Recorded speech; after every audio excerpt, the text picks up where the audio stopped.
ఇడ్లీలు దోశలు చేసినప్పుడు చట్నీ గురించి ఆలోచన వస్తుంది మన ఆడవాళ్ళకి. రోజు అదే చట్నీనా బోర్ అని ఇంట్లో వాళ్ళు అన్నప్పుడు చాలా బాధ అనిపిస్తుంది. ఏం చేయాలో అర్థం కాదు. ఈ విధంగా వెరైటీగా కొత్తిమీరతో చట్నీ చేసి పెట్టండి ఫ్రెండ్స్, చాలా బాగుందని మెచ్చుకుంటారు. 3 ఇడ్లీ తినేవాళ్ళు 5, 6 లాగించి పడేస్తారు. చూద్దామా? ముందుగా స్టవ్ వెలిగించి కడాయి పెట్టేసి కాస్త ఆయిల్ వేసి, ఆయిల్ వేడెక్కంగానే 1 స్పూన్ పల్లీలు వేసి వేయించేయండి.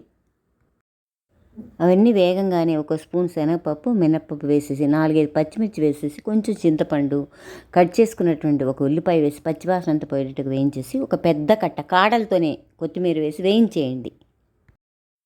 ఆ పోపు అంతా మిక్సీ జార్లో వేసి అరచిప్ప పచ్చి కొబ్బరి సన్నగా కట్ చేసి వేసేసి 1 స్పూన్ పుట్నాల పప్పు, రుచికి తగ్గ సాల్ట్ వేసి మెత్తగా గ్రైండ్ చేసి పక్కన పెట్టుకోండి. ఆ తర్వాత స్టవ్ వెలిగించి కడాయి పెట్టి కాస్త ఆయిల్ వేసి శనగపప్పు, మినపప్పు, ఆవాలు, జీలకర్ర, ఎండుమిర్చి, కాస్త కరివేపాకు వేసేసి పోపు వేసేసి ఈ పోపు అంతా కూడా పచ్చడి మీద వేసేయండి. అంతే, ఎంతో రుచికరమైన కొత్తిమీర chutney ready.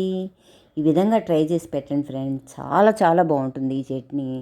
Thank you friends, నా వీడియో వాచ్ చేసినందుకు.